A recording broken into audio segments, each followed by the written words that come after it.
Yo, what's going on, snipers, and welcome back to Edmonton Oilers Throwback 2010 franchise mode here in NHL 25. So in last episode, if you did not catch it, we started up the season simulation, and it's been a quite lackluster start to the season. We are definitely expecting better results, so we did already make a coaching change this season, but you can see that we are currently 14, 22, and 5, 3 and 7 in our last 10 games.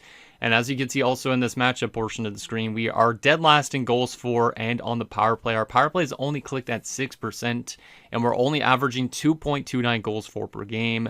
But we've been a very good defensive team, so I don't really know why our offense is so lackluster, because if we go to what our offensive core looks like, it probably should be simulating a lot better in my opinion. Like, we have a bunch of guys in the 87 overall plus range. Like, I think this team should be much better than it currently is, but for some reason, it's not simulating that good, so I'm hoping that the new coach we brought in near the end of the last episode could kind of change the complexion of the season and maybe get this team back into being at least 500, and then hopefully at the trade deadline, we could obviously make an upgrade that could push us back into the playoff mix, because right now we're one of the worst teams in the entire NHL, despite being a top-10 defensive team, which is kind of strange. So yeah, hoping this team figures itself out. If it doesn't, of course, obviously, we can always offload some people before the rest of the season. Or if it does figure itself out, maybe next episode we could add some people at the deadline to help with this team. So anyways, with that said, let's get in your guys' comments, see what you guys have to say about last episode.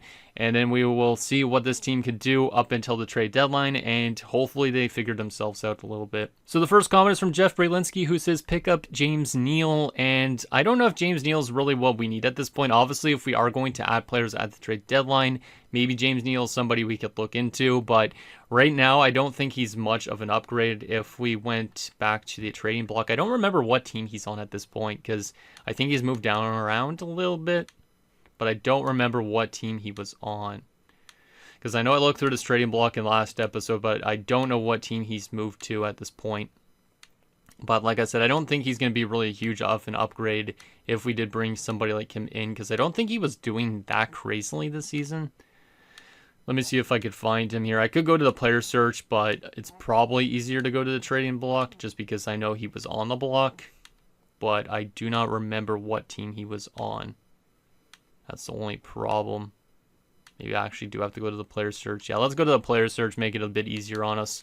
But yeah, I don't think he simulates as good as he did obviously in real life, because in real life at this point, I guess Neal was kind of dropping off a little bit, but he did have like some 30-goal seasons and all that, I'm pretty sure. And in this, he's actually in Phoenix. That's where he is. But in this universe, he's not the craziest offensive producer. Like, he did have a 60-point season in year number 1 with the Dallas Stars.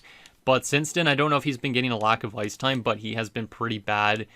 Played a little bit in Buffalo and also in Phoenix this year.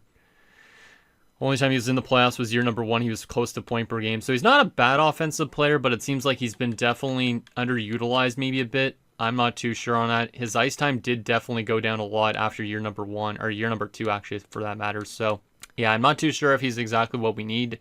But like I said, at some point, maybe we could look into him if we really want to. He's a 5-star shooter, so he should play good on a top line with a good playmaker.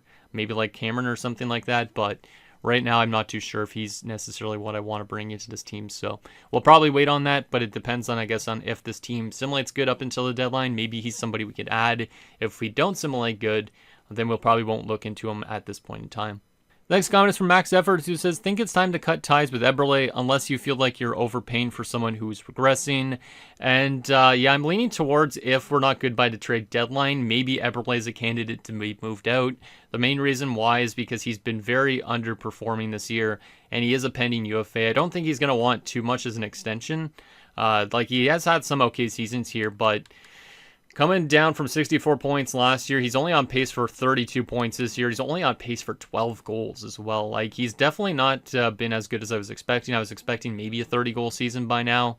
He has had some okay playoff performances like he did last year, but I think he's definitely somebody we could look to replace if there's a player out there. So we'll see what we end up doing with him, but he could get dealt at the deadline this year if we are not good. If we're good, obviously, we might just hold on to him for the season, but there's a chance that he might be heading to free agency if we do hold on to him the entire year. And the last info comment is from Sound Taco, says, I love watching other teams' roster overviews. Brutal start to the season, and there's no really No, wait. There's really no obvious reason for it because your forward core is solid on paper. I expect your defensive play to be worse since you don't have a superstar in that core. I would say if you're not in a position to make the playoffs by the trade deadline, ride out the season, get yourself a lottery pick, and go from there. So he's saying that basically if we're basically at the trade deadline, we're not a playoff team, that basically kind of keep it the same and go the rest of the season like that. I think still I might offload Eberle if we are going to basically not do good. So he's probably the only player I'd move right now. Obviously, we could move more players in the offseason if we need to, but I think it's kind of weird, like you were saying. Our offensive core looks really good on paper, but we're not an offensive team. Our defensive core kind of is very young on paper, but they do actually assimilate quite good for a young defensive core. So I don't know if it's just that we've had more defensively minded coaches or what, but we do need to find ways to score more goals with this forward group that we have. I don't know if it's also because we have maybe a lot of defensively minded guys in that bottom six or what, but we definitely should look into some sort of an adjustment to make us more offensively minded this offseason if we need to. Now, we did put McKinnon, Cameron, and Toffoli together at the end of the last episode. I don't remember how many games they've already played together, but I think obviously that new look top line might be able to help things. Obviously, Nyquist playing center doesn't really make a lot of sense either, so probably that's where moving somebody like Eberle could also make sense if we wanted to use Nyquist more as a right winger or something instead. So yeah, with that said, I think we're ready to continue assimilating. Hopefully, like I said, this new coach starts to figure it out for this team. He is 2-1 in his first 3 games as a head coach for us, and the last 2 games have actually been pretty good offensive games compared to the rest of the season. We've scored 5 goals and 4 goals, so hoping that if we take this slow, the coach actually could figure us out and get us maybe back to close to 500 again, because we do have still a little bit before the deadline, so if we could start winning games, that would actually be quite nice. So let's go through a couple games at a time. We're going to go through 3 games, I guess, now. Let's go through Vancouver, Phoenix, and Minnesota, and see if we could string together a couple more wins and maybe start getting back into the playoff mix. So here you go. Our first 3 games. Vancouver is a 3-1 loss. Back-to-back offensive styles. My God. Phoenix has fired their head coach. All right. Phoenix, we beat 4-1. We do beat Minnesota 7-3. So our last 5 games, we've had 4 good offensive games in them. So that's good to see. So maybe we are starting to trend the right direction. But still, that loss against Vancouver is basically what our team was like for a lot of last episode, not scoring enough whatsoever. So we have been starting to score more goals. Maybe our team is going to finally find that offensive touch, because like I said, they should be scoring more goals than they are, but for some reason they haven't been. All right, let's continue to simulate. Let's go through another 3 games. Colorado, San Jose, and the Washington Capitals. Colorado, 5-4 win. San Jose's a 4-3 overtime loss, and then we lost 7-3 to Washington. I mean, Washington's a killer team. Makes sense. Losing in overtime to San Jose kind of sucks, but we do beat Colorado. So we are playing a little bit better, at least with this new coach, but is it enough to help us get right back into the playoff mix? I'm not too sure.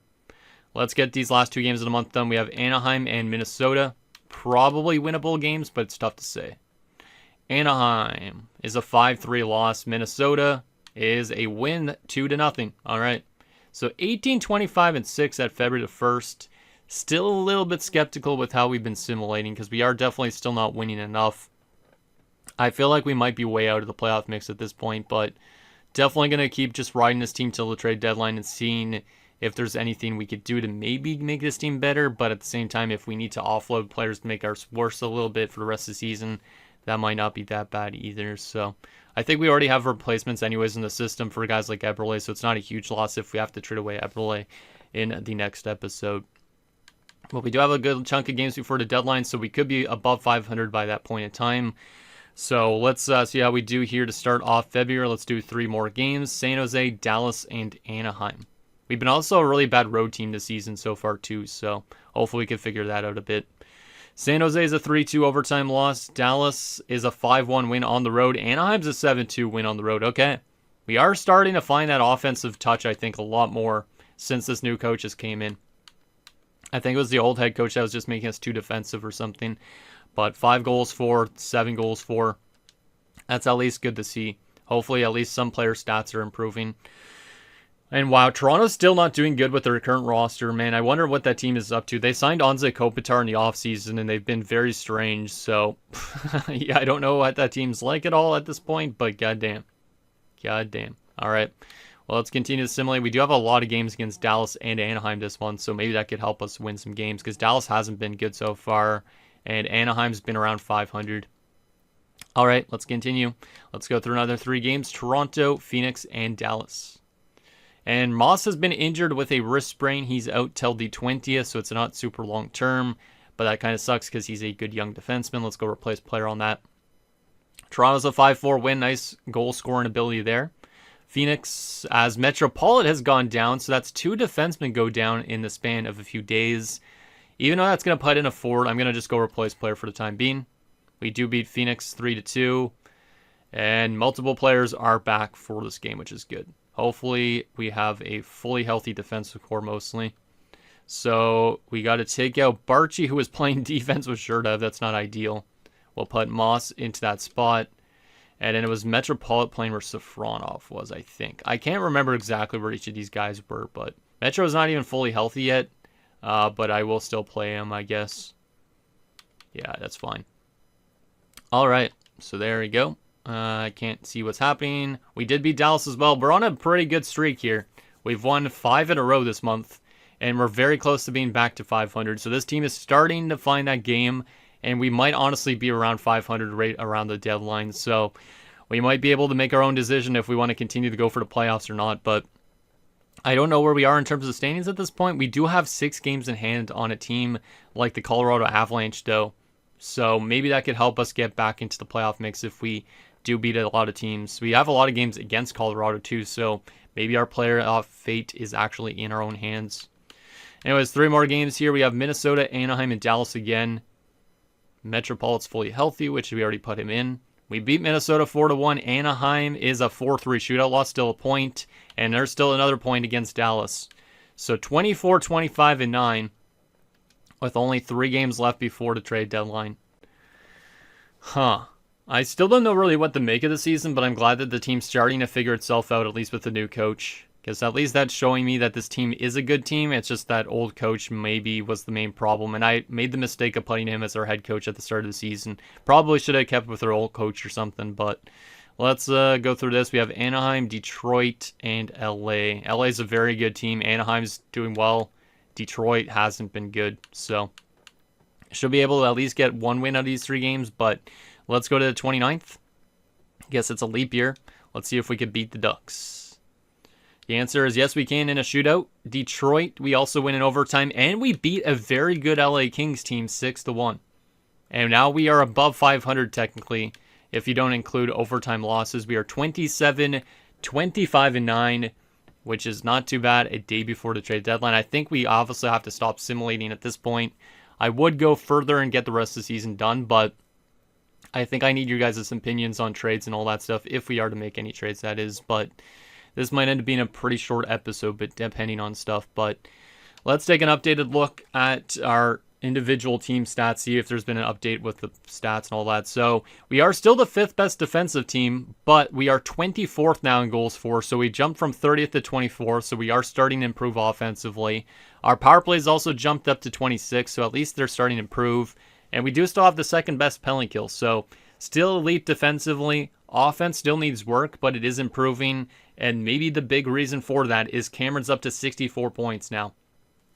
So I think Cameron, McKinnon, and Toffoli maybe have helped their offense playing all together now, which is exciting. So, interesting. Let's actually take a look at our player stats through the edit line screen instead of the other screen, just because this might show us which lines are doing bad and which ones aren't. So let's remove my face so you guys can see a little bit more in depth, just in case. Start off with Tyler Toffoli. He's looking solid. 17 goals this season, 24 assists, 41 points. Plus 29. Yeah, I think the top line's doing a lot of the work for us offensively, but that's good from Toffoli. Cameron, though, as we said, has been great. He's over a point per game on a team that is near the bottom of the league in offense. So, yeah, Cameron is getting better every single year of his career, and this might be a season where he finishes with 80-plus points potentially. So, still really liking Cameron a lot. He might be my favorite player on this team. Nathan MacKinnon's also finding his game a bit as well. 62 points in 61 games. So I think the play going forward is playing MacKinnon and Cameron on the same line. I think that works out a lot, which means we need somebody to take that second line center spot. Because we have a lot of wingers, but not enough centers. But Nate's been good. We head to our second line here. Jankumov's, how has he been? 17 goals is solid. 14 assists. Yeah, that's not too bad, I guess. He's on pace for more goals than last year, so I'll definitely take it. Nyquist on 10 goals, 28 assists, 38 points. Not bad. Not bad. Eberle on 10 goals, 16 assists, 26 points. Yeah, I think Eberle is still the guy that would be needing to get changed into a center if we want to. Like, we could trade him for a second line center if we really want. But he's only 10 goals so far is pretty not great. Like, he's on pace for maybe around the same amount of goals as last year, but the point totals have dipped off astronomically. So, yeah, that's not great. Then we head to our third line. Nail Yakupov's on 25 points. I mean, I'll take it. It's not bad. Markou's on a decent season so far, too. He's figuring himself out. He's on a pace for a career high in points. Plus minus isn't great. But he is on a career high in points. He is not getting short-handed points. I feel like he should be still in the short-handed unit, so we'll definitely take a look at that here in a sec. And then Fada has been good. Fada's on 30 points. So we are getting offense from that third line, it looks like, as well. And then we head to our fourth line. Lotti, 9 goals, 13 points. Boone Jenner's on not a lot of points. Same with Val. So the fourth line doesn't really do a lot of offense, but the third line does, which is exciting. From a defensive standpoint, we have Holinka on 7 points only. He's more defensively minded, so makes sense. Falk's on 23 points. I'll take it. Moss is on 15 points, 10 goals for Terrell Moss as a rookie. He's a goal-scoring defenseman. I'll take it. Zherdev on 22 points. That's actually nice.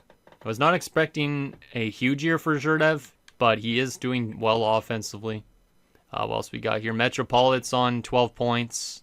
We also have Mackey on 10 assists, so Mackey might be starting to find his offensive game a bit, but he's still been a bit quiet compared to what I was thinking. But if he grows in his offensive awareness and all that, he might be good. So there's that. Goaltending-wise, let's see what our goalies are looking like. Ruskovich hasn't been good, which is surprising because we've been a good defensive team. So yeah, by comparison to last year, he's definitely not doing as well. And then we have Vasilevsky, who has been very, very good. And 914 save percentage. He's doing basically just as good as last year, despite our team not doing as good pretty much. So yeah, liking the consistency of Vasi. Glad we locked him up on a nice little contract. So there's that. And then when these guys have been in the lineup, Barchi hasn't done anything. Schultz hasn't played at all. And Safronov has just been a steady defenseman, okay? So yeah, the one thing that concerns me more is the second line in terms of scoring.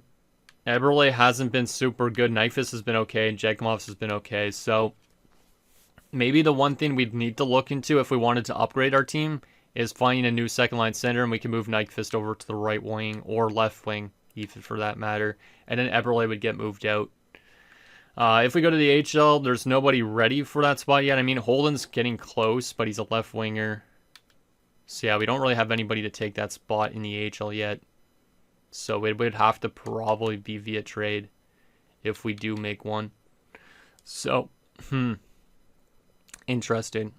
Okay, well, let's take a look at, as I don't really know what to make of our team. Let's go back to the standings a little bit more in depth here, just so we can kind of see what the playoff mix is like right now and how close we are to the playoffs.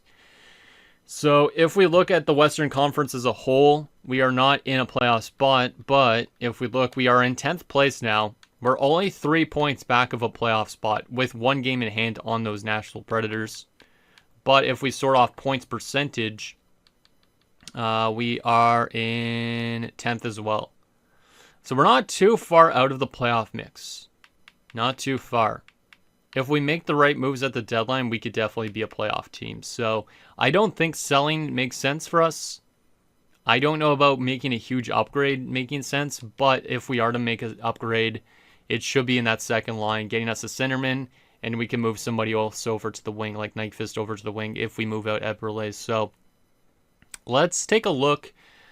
First and foremost, if we go find trade on what offers are thrown at us for Eberle, and then we'll look at specifically seeing if there's any second line centers available. But Eberle right now would fetch us 2 fourth-round picks. That's barely anything. Damn, man, that's low value. We'd have to give up probably more. There is a top 6 forward prospect, but we're looking more for maybe somebody that could take that second line center spot. But, yeah, the offers for him aren't crazy. I was expecting maybe a bit more value for somebody like him, but not looking like it. Well, I mean, I will offload the salary at least, but is there anybody that has a second line center on the block that isn't crazy high value? Somebody that could be good for us to upgrade this team if we really wanted. Peter Miller is not really a center. I think he can win faceoffs though, maybe. No, he does play center, but he does have really bad faceoffs. That's right. Forgot about that. I think he was drafted as a center. There's a lot of interesting players on the block in Anaheim, so I guess Anaheim doesn't figure they're going to make the playoffs, which is kind of good for us because we're in a playoff mix with them, and they're one of the teams that are just a bit above us. So maybe we will make the right calls. Maybe they'll offload too much and they'll fall off. So that might be good. Aside from that, the Atlanta Thrashers don't really have anything I would need. Same goes with Boston. Buffalo has Paul Ranger. We don't really need defensive help. Like I said, second line center is probably the only thing I'd really look into. Like, we don't really need to upgrade this team if we don't want to. We could just try and run it as is, but maybe second line center would help us get more offense out of other players, potentially. Shattenkirk and Barry are on the block. Damn. Antiniemi as well. So Colorado's fire selling. There is Mike Comrie, but I don't think Comrie's really a second line center. Columbus, nothing there. Dallas has Matt Carl. Brock Nelson as a second line center. He's a sniper, so maybe he'd be better on the wing in a sense, but he's good face-off, man. Has only played 4 years in the NHL, has been getting better every single year. Brock Nelson's kind of intriguing, but I think he's a pending UFA. But he is still kind of intriguing. He probably has too much value for us, likely. So I don't know about him. He'd probably cost a lot. Darren Helm as a second line center probably doesn't make much sense. He's more of a defensive forward anyways. Aside from that, anybody else that is a centerman? A lot of wingers. Ole Jokinen's too old at this point. Don't really want to bring him in. So Minnesota, Mason Raymond, Sergei Kostitsyn. Kyle Brodziak's an 84. Damn. Doesn't simulate good offensively though, so it probably doesn't make sense for a second line center spot. Nobody there. Nashville. No centers. New Jersey has Lombardi on the block. We've seen Lombardi simulate really well, but his trade value's jumped up a cliff because he's played with Ilya Kovalchuk. That's the main reason why he's been simulating so good too. He's point per game in New Jersey this season. I don't know why he's on the block. Maybe because he's dropping off. But yeah, he's been a fantastic player in this franchise mode, but mainly because he's Kovalchuk's assist man. Travis Zajac on the block with 1 year left. That's kind of intriguing. He does have a lot of value, though, still, too. But there is actually a good chunk of centers in New Jersey. They're all simulating good, but the Devils, for some reason, want to offload them, despite being a good team. Grabowski's there as well. So there is a center factory in New Jersey. Grabowski signed for 3 more years, still at 33 years old, so I probably wouldn't bring him in. But Zajac's kind of intriguing. I feel like it'd probably be too much value for us. He is a pending free agent, though, which is good, so maybe somebody in the offseason to look into. He's 31 years old, though, at this point.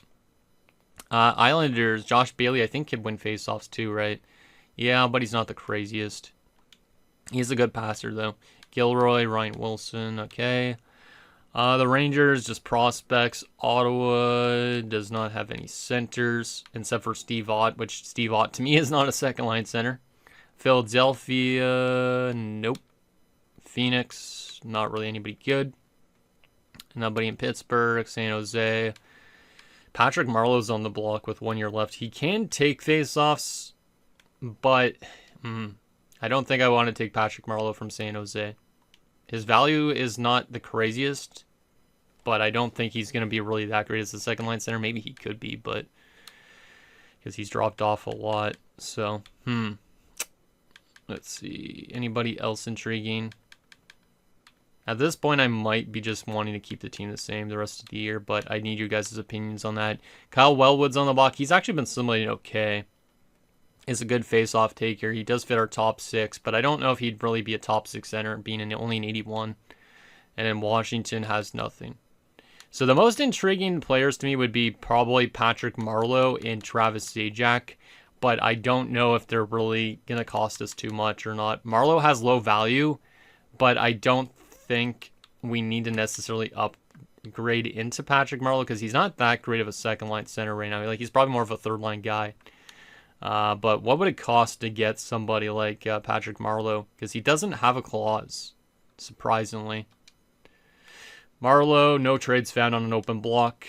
But with an open block, a 5th and a 6th round pick for Patrick Marleau sounds like almost like a no-brainer. But we'd also have to get rid of Eberle after doing something like that. And I think that's basically a little bit of a downgrade. But Marleau does simulate better offensively. So not too sure on Patty Marleau.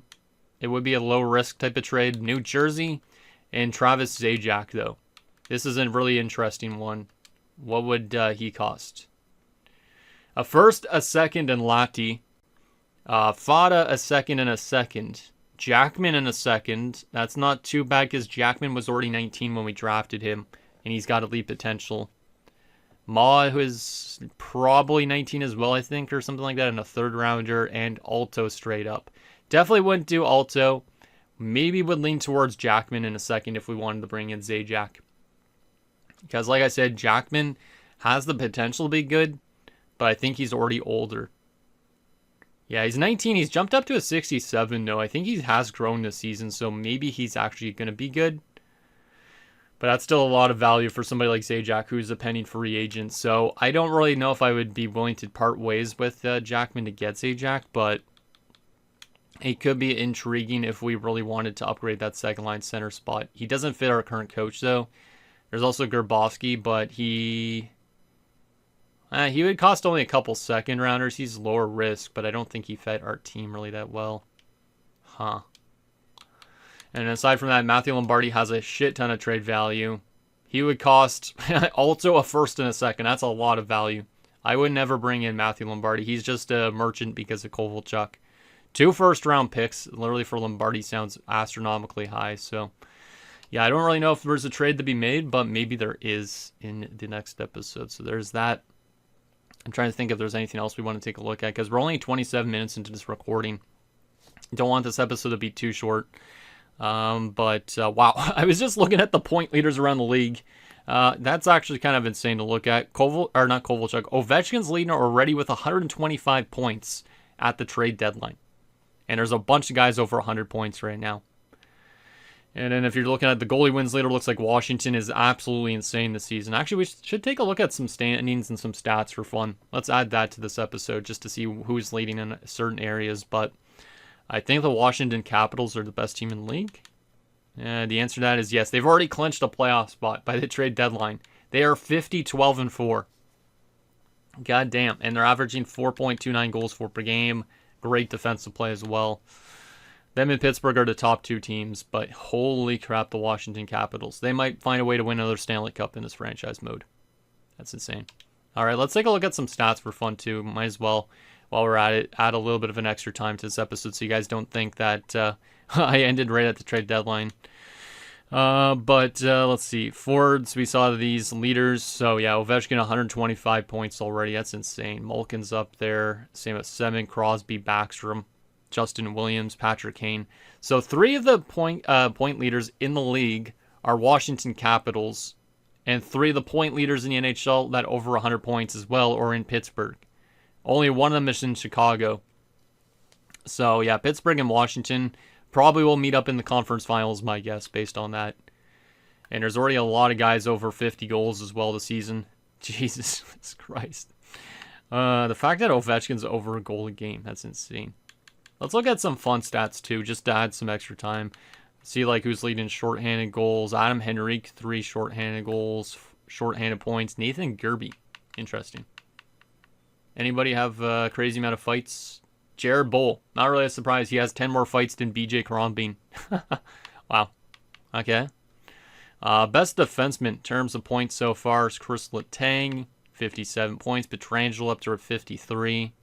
I wonder how Shea Weber's doing as a blue, because I don't see him up here. Yeah, where is he? Wow, Weber must not be doing good in St. Louis. I'm not sure where he is. Maybe I've already passed him, but oh well. Any crazy amount of fights for a defenseman? Like, do we have like a 25 fight defenseman as well? 13 from this Hudson Sutton guy who was drafted by the Flyers. All right, and this other drafted guy by Dallas. So none of the defensemen I've made are really that physical, I guess. And then goaltending-wise, so far we already saw Holtby was leading wins.